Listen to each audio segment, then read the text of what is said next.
ओम नमः शिवाय। बोलो पार्वती पतेय। हर हर महादेव। दोस्तों, अगर आपके जीवन में गरीबी आपका पीछा नहीं छोड़ रही, शत्रु नुकसान कर रहे हैं, तो आज का उपाय कर लेना, इसका असर अवश्य होगा। अगर इसका असर 25 दिन में ना दिखे तो मुझे बताना। उपाय बताने से पहले बता दें, यह वीडियो देखने से ज्यादा सुनने में समझ आएगा। तो हो सके तो इस वीडियो को ऐसी जगह पर देखो जहां का माहौल एकदम शांत हो। कपूर को भारतीय संस्कृति में एक शक्तिशाली और पवित्र वस्तु समझा गया है, जिसका उपयोग पूजा पाठ, आरती और तांत्रिक उपायों में किया जाता है। शत्रु मुक्ति के लिए कपूर के उपाय विशेष रूप से असरी जाते हैं। यह उपाय आपकी नकारात्मक ऊर्जा को दूर करके सकारात्मकता और सुरक्षा प्रदान करने में मदद करते हैं। यहां हम शत्रु मुक्ति के लिए कपूर के विभिन्न उपायों का विस्तृत वर्णन आपको बता रहे हैं। कपूर को इसकी शुद्धता और शक्तिशाली ऊर्जा के लिए जाना जाता है। यह नकारात्मक ऊर्जा को खत्म करने और सकारात्मक वातावरण बनाने में मदद करता है। कपूर जलाने से वातावरण में मौजूद दोष और नकारात्मक शक्तियां समाप्त हो जाती हैं। इसलिए शत्रु से बचने और उनके बुरे असरों से मुक्ति लिए कपूर के उपाय अत्यंत लाभकारी माने जाते हैं। भक्तों, वीडियो के अंत में हम कपूर से जुड़ी कुछ विशेष छोटी छोटी मगर चमत्कारी उपाय भी बताएंगे, जिन्हें अपनाकर आप अपने जीवन में शत्रुओं से छुटकारा पा सकते हैं। तो वीडियो को ध्यान से सुने और अंत तक बने रहे। भक्तों, कपूर सिर्फ घर में इस जगह पर जला देना, बड़े से बड़ा शत्रु भी घुटने टेक देगा। तो कपूर से कैसे आपको अपने दुश्मनों से, अपने शत्रुओं से छुटकारा मिलेगा, आज की वीडियो में हम आपको बताने वाले हैं। और कपूर का यह उपाय ऐसा है, बिल्कुल से आपके शत्रुओं को आपसे दूर कर देगा और आपका शत्रु आपका बाल भी बांका नहीं कर पाएगा।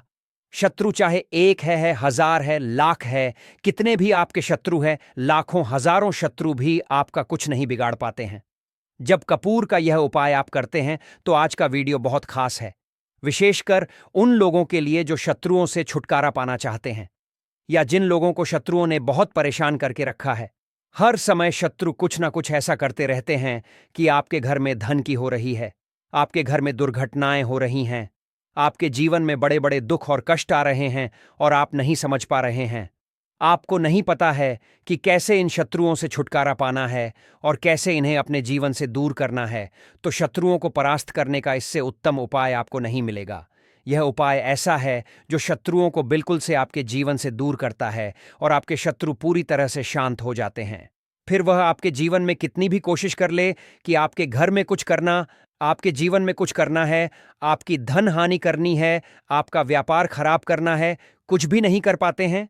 जब आप कपूर का यह उपाय कर लेते हैं, अब बहुत सारे लोग हैं जिन्हें पता भी नहीं होता है कि उनके शत्रु उनकी पीठ पीछे क्या क्या कर रहे हैं। देखिए, एक तो सामने से जो व्यक्ति शत्रु होता है, वह शत्रु शायद इतने खतरनाक नहीं होते हैं, लेकिन जो पीठ पीछे आपके शत्रु होते हैं, जो पीठ पीछे आपके बारे में बुरा सोचते हैं, चाहते हैं कि आपके घर में धन हानि हो, आपका काम चले, आप अपने जीवन में पीछे रहे, तो ऐसे जो होते हैं ये सबसे ज्यादा खतरनाक होते हैं।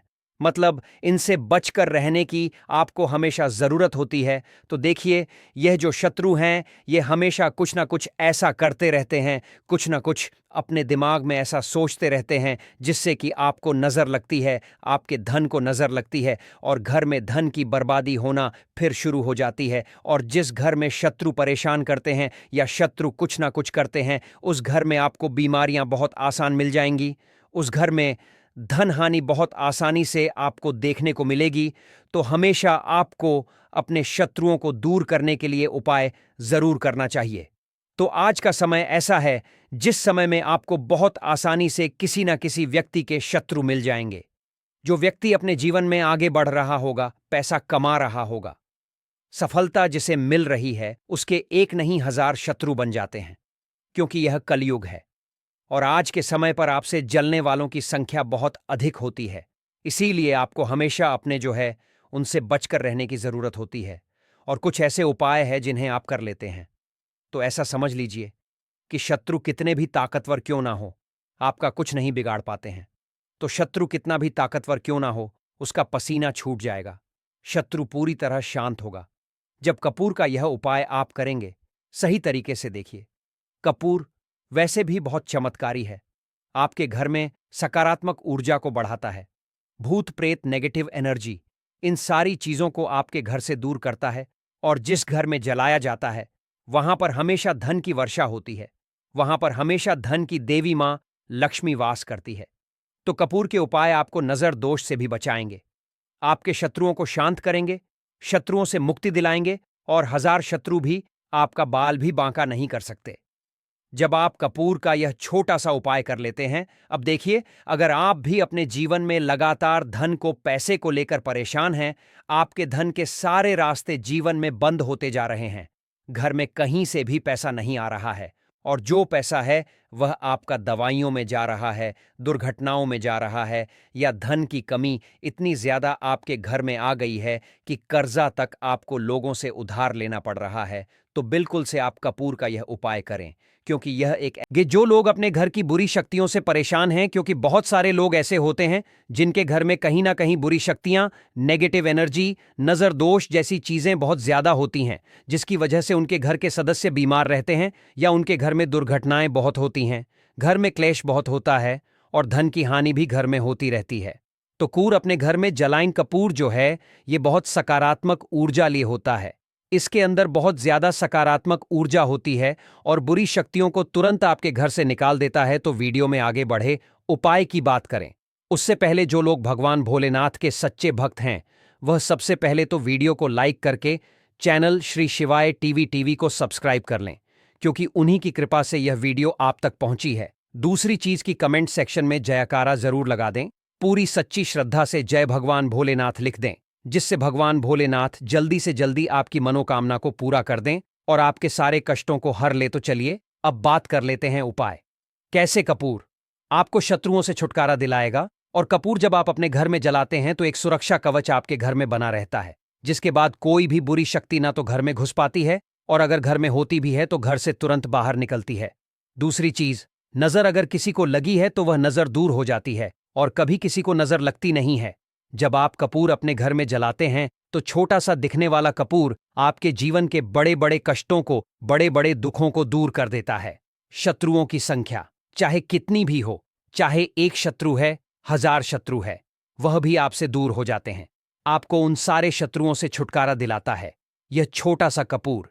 इसी के साथ जो लोग चाहते हैं कि मां लक्ष्मी की कृपा घर पर बरसती रहे, हमेशा घर में पैसा धन आता रहे, बैंक बैलेंस बढ़ता रहे, तिजोरी धन से भरी रहे, वो लोग कपूर जरूर अपने घर में जलाएं। तो जब भी आप अपने घर में कपूर जलाते हैं, साथ ही साथ लौंग जला देते हैं, तो आपके घर में अष्टलक्ष्मी वास करती है। मां लक्ष्मी की कृपा घर पर हमेशा बरसती है। जो लोग अपने घर में लौंग और कपूर जलाते हैं, इसका धुआं अपने घर में करते हैं, तो लौंग और कपूर जलाने का एक फायदा और है कि जब भी आप लौंग और कपूर अपने घर में जलाते हैं, ये धन को खींचने का काम करता है, और सारी जितनी भी नेगेटिव एनर्जी है, बुरी शक्तियां होती हैं, इन्हें आपके घर से तुरंत दूर करता है। अब देखिए, सोमवार का जो दिन है, यह दिन समर्पित होता है श्री शिव जी को, मतलब ही है जो आपके जीवन के सारे संकटों को दूर, आपके शत्रुओं से भी आपको छुटकारा दिलाएंगे, कर्ज से भी आपको मुक्ति दिलाएंगे, और आपके जितनी भी धन से जुड़ी समस्याएं हैं उन्हें भी आपके जीवन से दूर करेंगे। संकट मोचन हनुमान जी। तो जो पूर का उपाय आपको घर पर करना है वह सोमवार के दिन करना है।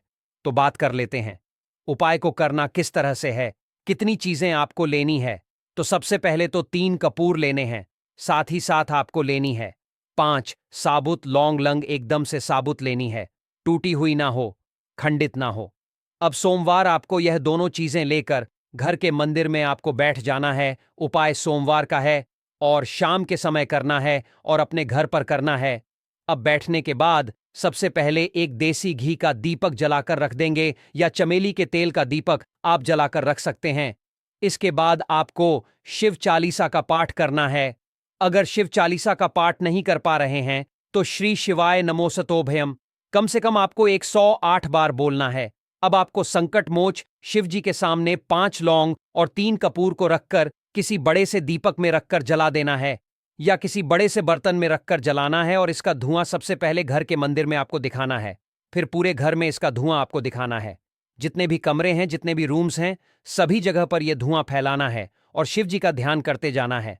अब जब आप पूरे घर में घूम लेंगे तब आपको जो कपूर की थाली है या मिट्टी का दीपक है, जो भी आपने लिया है, अपने घर के मंदिर में आपको लाकर रख देना है। अब हाथ जोड़कर सच्ची श्रद्धा से, पूर्ण निष्ठा से शिव जी से प्रार्थना करनी है कि यह व्यक्ति मेरा शत्रु है, इस शत्रु से मेरी रक्षा करना और हमेशा अपनी कृपा मुझे देते रहना। तो देखिए, चाहे तो आपके शत्रु के बारे में आपको पता है, तब भी नहीं पता है, तब भी तो आपको ऐसे बोलना है कि मेरे जितने भी शत्रु हैं सभी से मुझे छुटकारा दिला दीजिए और अपना आशीर्वाद हमेशा मुझ पर बनाए रखना। कभी मेरे घर में कोई संकट ना आए, मेरे कोई विपत्ति ना आए, इतनी कृपा आप कर देना। बस इस तरह से आपको प्रार्थना करनी है संकट मोचन हनुमान जी से। और इसके बाद लौंग और कपूर जब पूरी तरह जल जाएगा, कपूर तो जल जाएगा, लौंग की जो राख होगी उसे जल में मिलाकर, यानी पानी में मिलाकर, अपने घर के मुख्य द्वार पर आपको डाल देना है। दोनों तरफ बाहर की तरफ डालेंगे, ठीक है? मुख्य द्वार पर उसे छिड़क देंगे। जितना भी वह राख होगी थोड़े से जल में मिलाना है। ज्यादा जल, ज्यादा पानी यहां पर आपको नहीं लेना है। तो जल में किस समय डालेंगे? सुबह के अगले दिन। यह उपाय तो आप सोमवार के दिन करेंगे और छिड़काव कब करना है आपको? बुधवार की सुबह को। ठीक है, यह चीज आपको ध्यान रखनी है। तो इस उपाय को करने से 1000 शत्रु भी है वह भी शांत हो जाएंगे, उनसे छुटकारा मिल जाएगा, शत्रु से मुक्ति मिल जाएगी और आपके शत्रु कितनी भी प्रयास कर ले, कितनी भी कोशिश कर ले, आपका कुछ नहीं बिगाड़ पाएंगे। और ऐसा समझ लीजिए, नजर दोष भी आपके घर से तुरंत दूर हो। बहुत हार चुके हो, आपको ऐसा लगे कि आज मेरा साथ देने वाला कोई नहीं है, पूरी सच्ची श्रद्धा से आप शिव जी का पूजन करें और फिर देखें कि कैसे आपके जीवन के बड़े से बड़े दहक भी दूर होते हैं। तो शिव महाराज की कृपा हमें हमेशा मिलती रहेगी। आप अपने घर में सोमवार के दिन यह लौंग कपूर वाला उपाय, साथ ही साथ अगर आप संकट मोचन शिव जी को एक लाल रंग का फूल अर्पित करते हैं, मतलब लाल फूल उनको चढ़ा देते हैं, तो वह बहुत जल्दी आपकी मनोकामना को पूरा कर देते हैं। तो फूल उन्हें जरूर से आप सोमवार के दिन एक फूल उनको जरूर चढ़ाएं। तो भक्तों, आइए वीडियो के अंत में कपूर से जुड़ी कुछ विशेष छोटी छोटी मगर चमत्कारी सरल उपाय जान लेते हैं, जिसे अपनाकर हम अपने जीवन से शत्रुओं से छुटकारा पा सकते हैं। जैसे पहला सरल उपाय है रोजाना कपूर जलाना। कपूर एक साधारण लेकिन असरी उपाय है। रोजाना सुबह और शाम अपने घर में कपूर जलाए।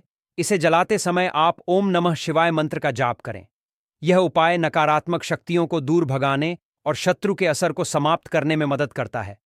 दूसरा सरल उपाय है कपूर और लौंग का उपाय। एक पीतल की कटोरी ले और उसमें 2 कपूर के टुकड़े और 3 लौंग डालें। फिर इसे जलाकर शिव जी के समक्ष रखें और ओम नमः शिवाय मंत्र का 100 बार जाप करें। इस उपाय को सोमवार और शनिवार को करें। यह उपाय शत्रु द्वारा भेजी गई किसी भी तांत्रिक क्रिया या बुरी नजर को समाप्त करता है। तीसरा सरल उपाय है कपूर और काले तिल का प्रयोग कैसे करना है। सबसे पहले एक मिट्टी के दीपक में कपूर और काले तिल डालकर उसे जलाएं। फिर इसे अपने घर के मुख्य द्वार पर रखें और ओम फली काली कल्याण मंत्र का जाप करें। यह उपाय शत्रुओं के बुरे इरादों को निष्क्रिय कर देता है और आपको सुरक्षा प्रदान करता है। चौथा सरल उपाय है कपूर और फिटकरी का उपाय कैसे करना है। तो सबसे पहले कपूर और फिटकरी को बराबर मात्रा में मिलाकर घर के चारों कोनों में रखें और इसे सप्ताह में 1 बार बदले। यह उपाय आपके घर से शत्रुओं द्वारा उत्पन्न नकारात्मक ऊर्जा को दूर करता है। पांचवा सरल उपाय है रात्रि में कपूर का प्रयोग कैसे करें। सबसे पहले रात को सोने से पहले अपने घर के मंदिर में कपूर जलाएं। साथ ही इस मंत्र का जाप करें। यह मंत्र और कपूर संयोजन शत्रु को शांत करता है और उनकी बुरी सोच को समाप्त करता है। अगला विशेष तांत्रिक सरल उपाय है शिव जी के सामने कपूर जलाना कैसे करना है। सबसे पहले किसी भी सोमवार को शिव जी के समक्ष कपूर जलाए, फिर शत्रुओं के मानसिक और शारीरिक असर को कमजोर करता है।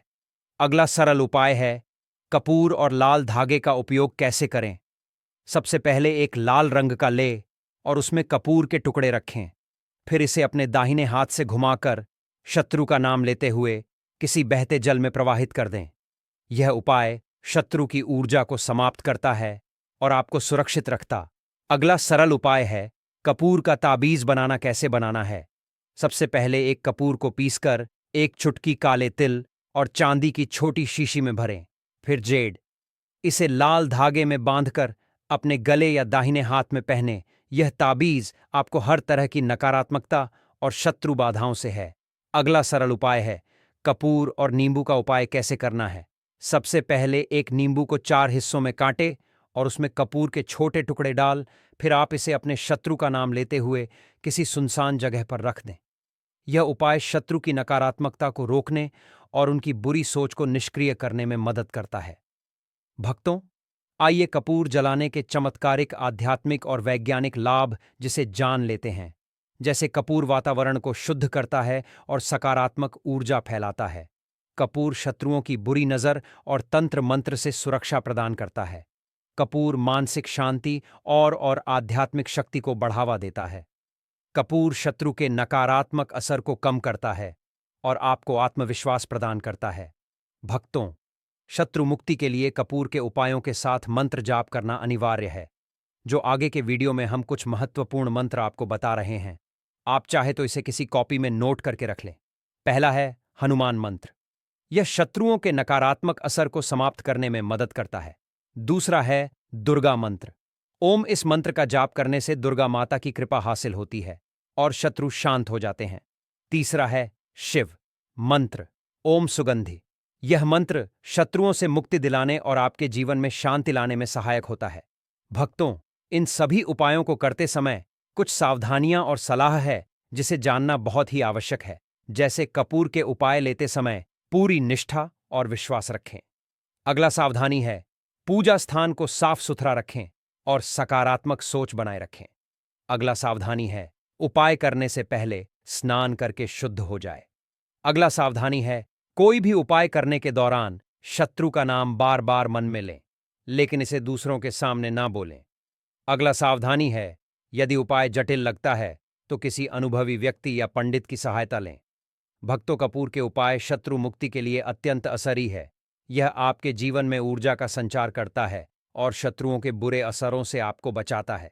इन उपायों को नियमित रूप से करने से न केवल शत्रु बाधाओं से मुक्ति मिलती है, बल्कि मानसिक शांति और आत्मविश्वास भी बढ़ता है।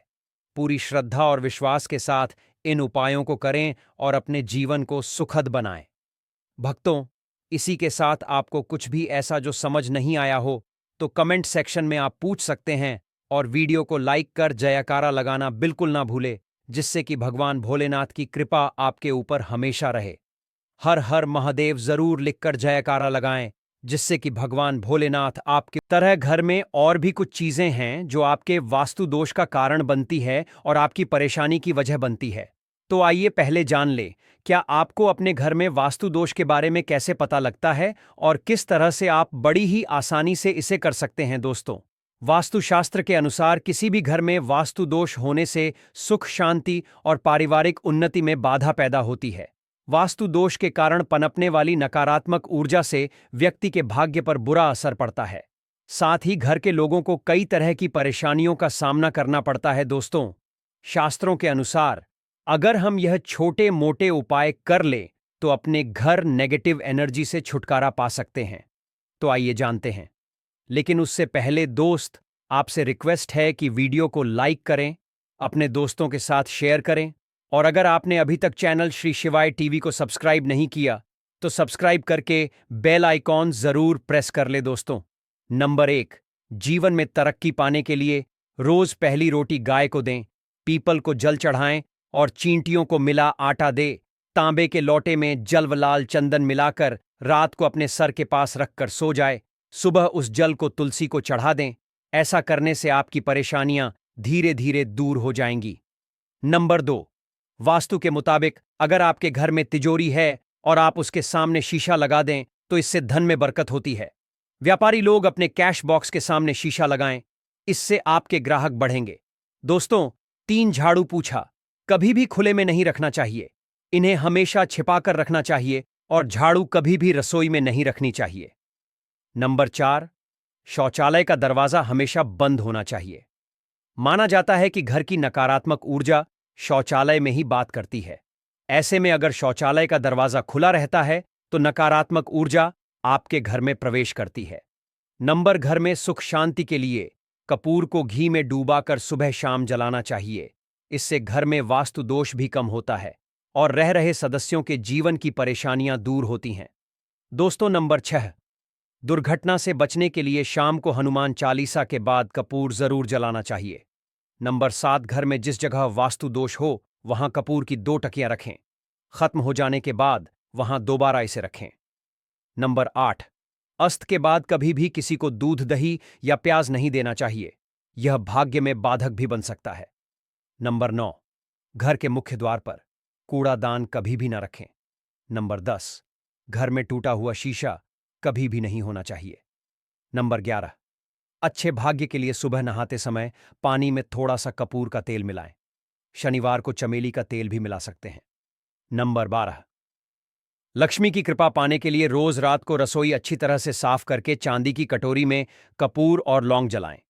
यह प्रक्रिया रोज की जाए तो घर में बरकत बनी रहती है और मां लक्ष्मी जल्द ही ऐसे घर से आकर्षित होती है। ऐसे घरों से नकारात्मकता हमेशा दूर रहती है। दोस्तों, नंबर 13, घर के सोने वाले कमरे में पौधे नहीं लगानी चाहिए। इससे आपके ऊपर नकारात्मक असर हावी हो सकता है। नंबर 14, घर में पौधे लगाते समय पानी में सेंधा नमक डालें। सादे नमक का भी आप उपयोग कर सकते हैं, लेकिन दोस्तों ज्यादा फलदायी होता है। आपको शुभ फल जल्द ही हासिल होंगे। दोस्तों, घड़ी की सही दिशा आपके जीवन को भी सही रास्ता दिखाने में मदद कर सकती है। इसके अलावा कैलेंडर को किस जगह लगाना चाहिए और किस जगह पर नहीं, यह भी हम जानेंगे। सबसे पहली बात जिसकी हम बात करेंगे वह है दोस्तों, घड़ी का आकार यानी घड़ी की शेख। दोस्तों, शास्त्र के अनुसार गोलाकार की घड़ी या अंडाकार घड़ी सबसे उत्तम मानी जाती है, पर आजकल देखा जा रहा है कि बाजार में कई तरह की घड़ियां मौजूद है जिसमें घर के सदस्य या भगवान की तस्वीरें और फोटो भी लगी होती हैं। लेकिन दोस्तों, आपको बता दें कि घड़ी के साथ तस्वीरें लगाना बिल्कुल भी सही नहीं है। इससे आपके घर के सदस्यों के जीवन पर समय का असर देखने को मिल सकता है। और की तस्वीर घड़ी में बिल्कुल भी नहीं लगानी चाहिए, क्योंकि भगवान की तस्वीर को रोज धूप, दीप, अगरबत्ती और पूजन की आवश्यकता होती है, और घड़ी तो कई महीनों तक धूल में पड़ी रहती है। इससे भगवान का अपमान होता है और यह शुभ नहीं माना जाता। हो सके तो घड़ी का आकार गोल और अंडाकार ही पसंद है। घड़ी का गोल या अंडाकार बोना हमारी पृथ्वी के आकार को दर्शाता है। जोको और घड़ी में नुकीले कौन होते हैं, और वास्तु के अनुसार नुकीली चीजें नकारात्मक ऊर्जा का संचार करती हैं।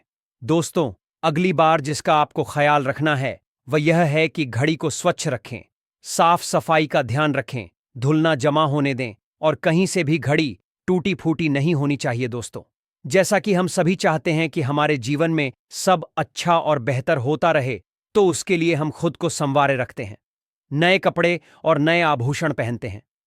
उसी तरह अपने घर की घड़ी को स्वच्छ और नए जैसा ही रखना चाहिए। ये कहीं से भी टूटी फूटी नहीं होनी चाहिए। समय समय पर घड़ी पर छड़ी धूल और जालों को साफ करते रहे, जिससे आपका भाग्य भी धुंधला नहीं पड़ेगा। दोस्तों, कई घरों में आदत होती है कि पुरानी गाड़ी को बनवाकर ही चलाते रहते हैं। एक जगह नई घड़ी आई तो पुरानी किसी और जगह लगा देते हैं। कृपया ध्यान रखें, घर में पुरानी या फिर टूटी हुई या धूल छड़ी हुई और बंद गाड़ी तो बिल्कुल भी ना रखें। क्यों? इससे घर में नकारात्मकता और दरिद्रता का वास होने लगता है। बंद पड़ी घड़ी को घर में रखने से व्यक्ति के जीवन में नए अवसर नहीं आते और वो अपने कार्य में सफलता हासिल नहीं कर पाता। अगली बार जिसका आपको ध्यान रखना है वह है घड़ी की सही दिशा। घड़ी को कभी भी दक्षिण दिशा में नहीं लगाना चाहिए। घड़ी को उत्तर दिशा, पूर्व दिशा या पश्चिम दिशा में आप लगा सकते हैं, लेकिन ध्यान रखें कि घड़ी को कभी भी मुख्य द्वार, कमरे के दरवाजे या आने जाने के लिए उपयोग किए जाने वाले दरवाजे के ऊपर कभी भी नहीं लगाना चाहिए। इससे समय का असर आपके आने जाने की गति और दिनचर्या पर पड़ सकता है। दोस्तों, घड़ी के साथ कैलेंडर का भी ध्यान रखें। जहां घड़ी समय का चिन्ह है, तो वहीं कैलेंडर उससे जुड़ी तारीखों का लेखा जोखा बताता है। कैलेंडर को पूर्वी और उत्तरी दिशा की दीवार पर कभी भी नहीं लगाना चाहिए। यह इससे वास्तु दोष उत्पन्न होता है, और कृपया करके अपने घरों में नए कैलेंडर के साथ पुराना कैलेंडर कभी भी ना लगाएं।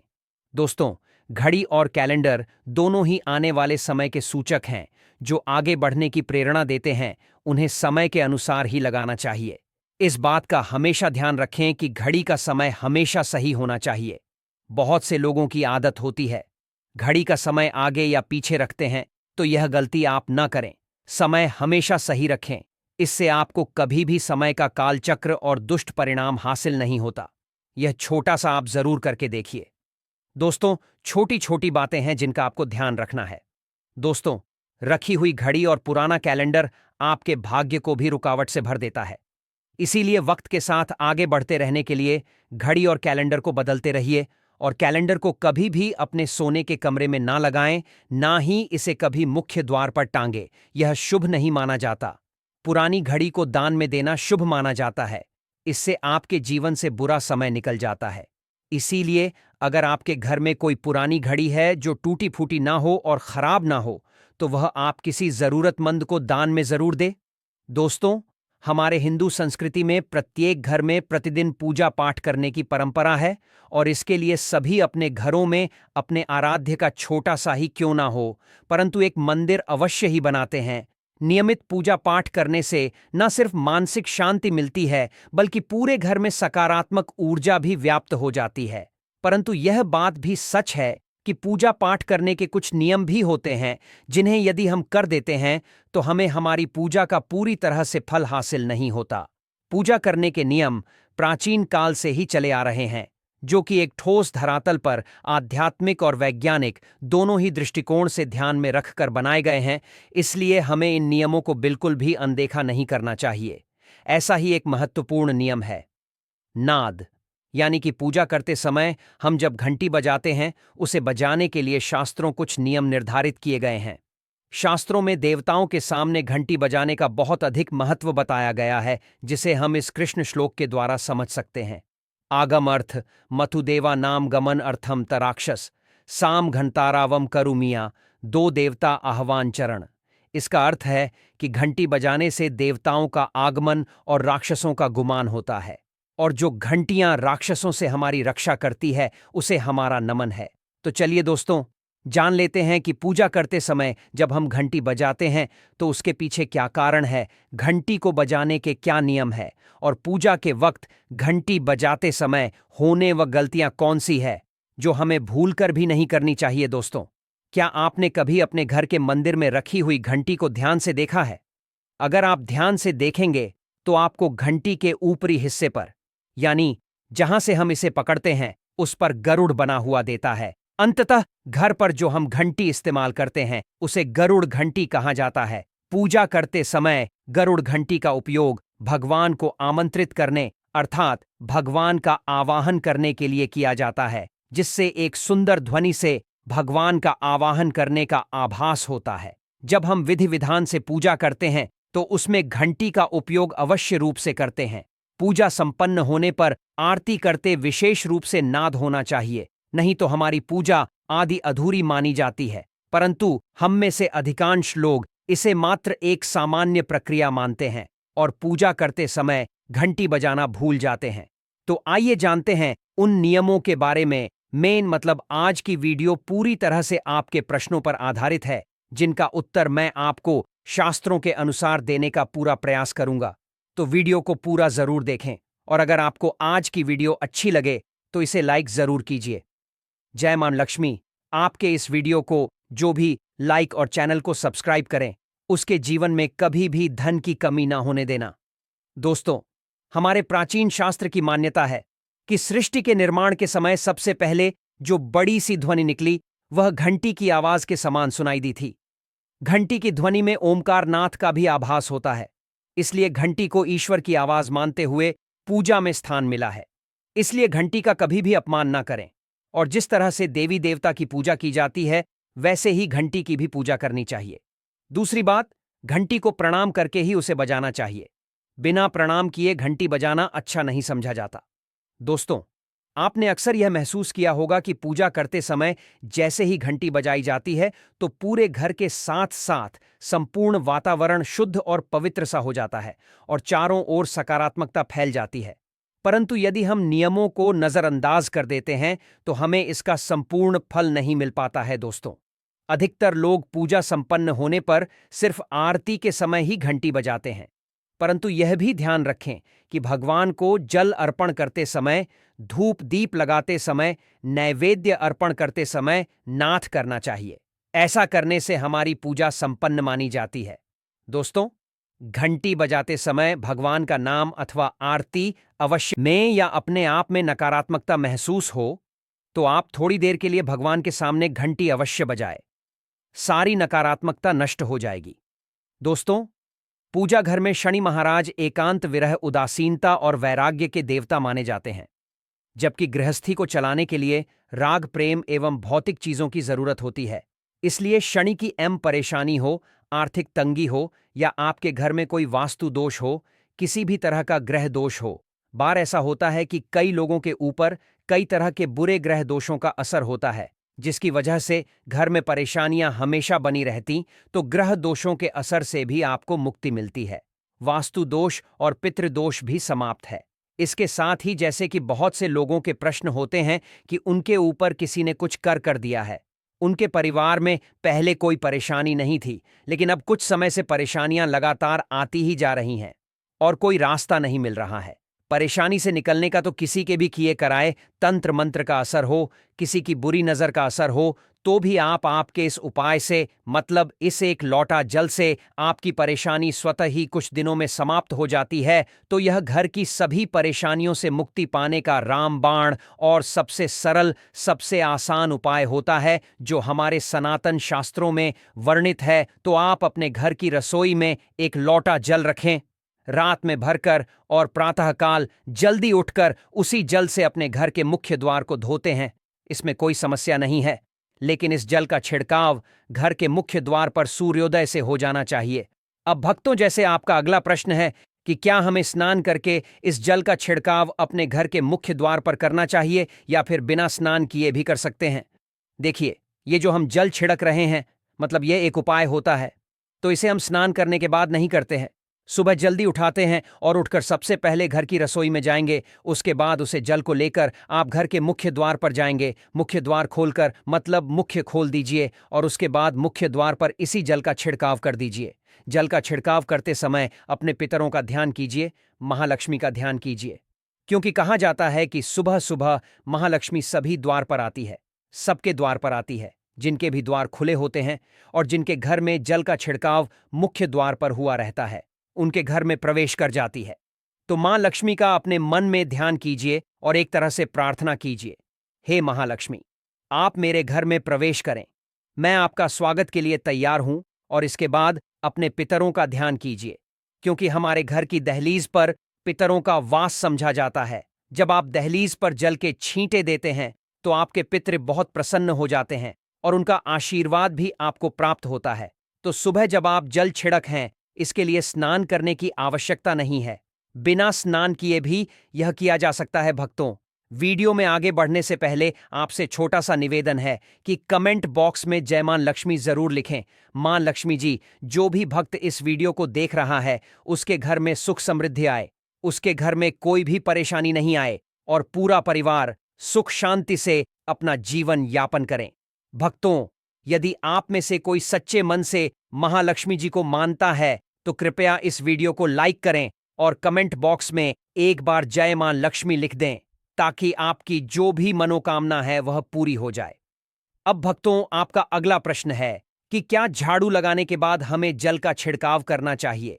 फिर झाड़ू लगाने से पहले भी जल का छिड़काव कर सकते हैं।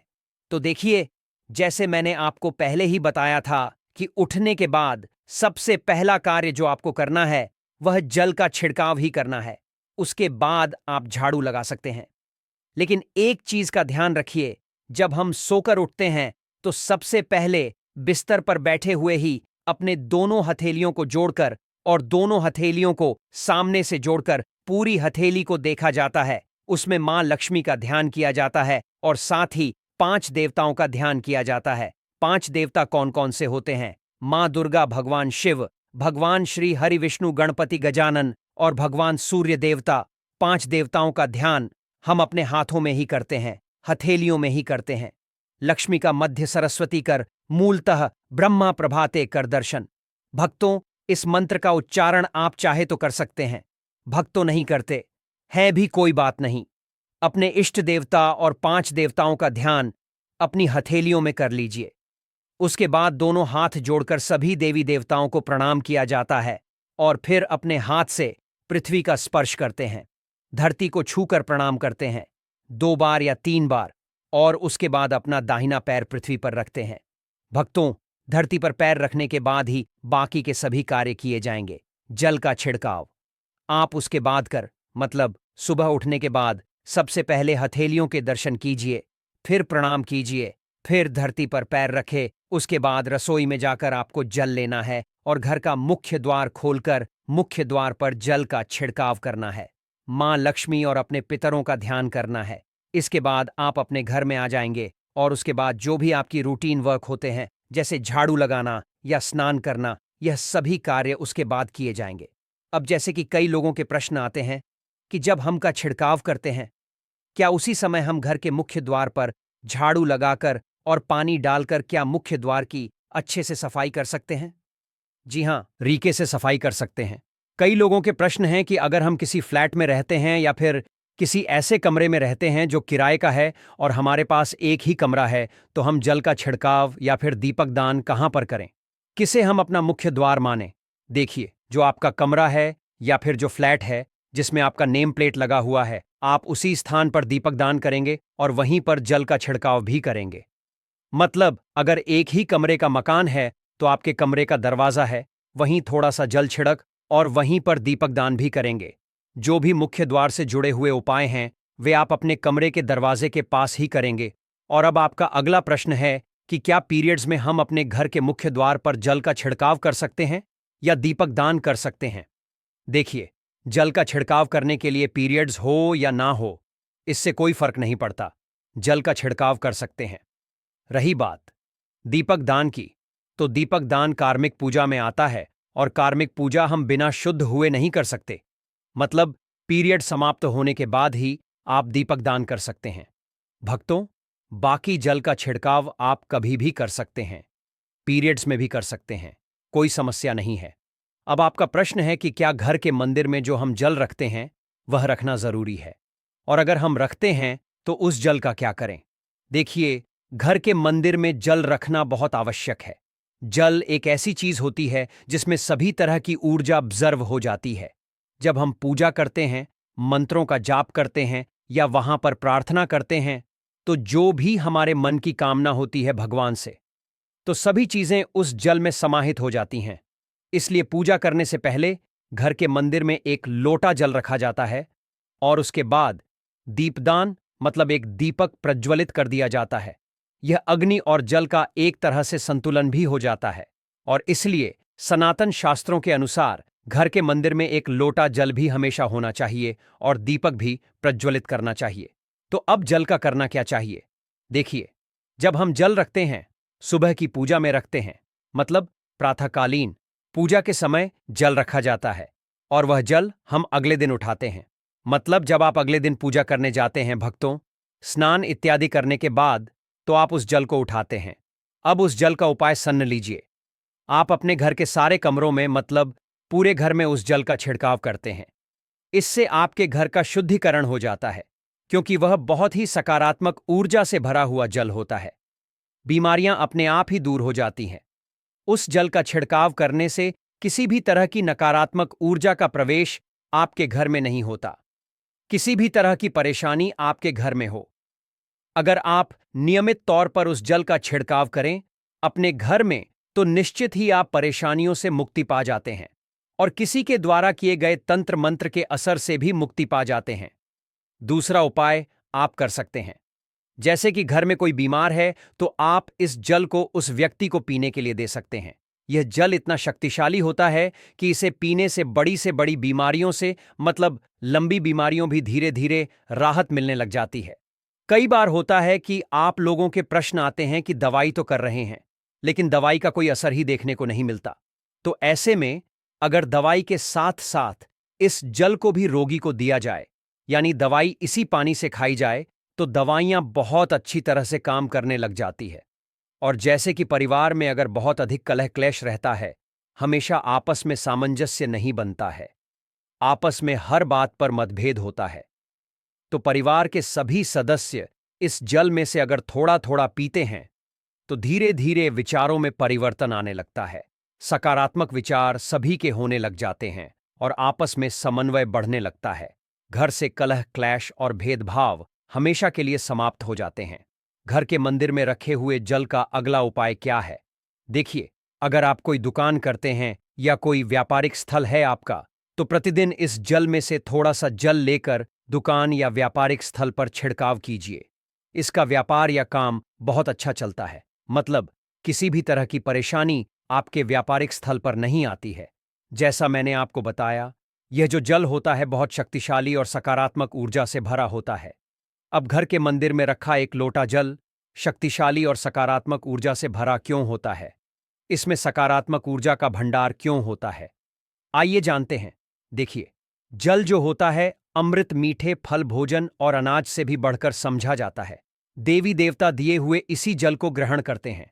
घर के मंदिर में एक लोटा जल रखना उतना ही जरूरी है जितना आप सुबह, दोपहर, शाम का भोजन करते हैं। जब हम भगवान की पूजा करते हैं और तांबे के पात्र में या पीतल के पात्र में एक लोटा जल जरूर रखते हैं, जल जो होता है सागर रूपी होता है और यही सागर आपकी नया पार लगाता है। घर के मंदिर में एक लोटा जल रखने का एक कारण यह भी होता है कि जो लोग भगवान को प्रतिदिन भजन नहीं कर, वे घर के मंदिर में एक लोटा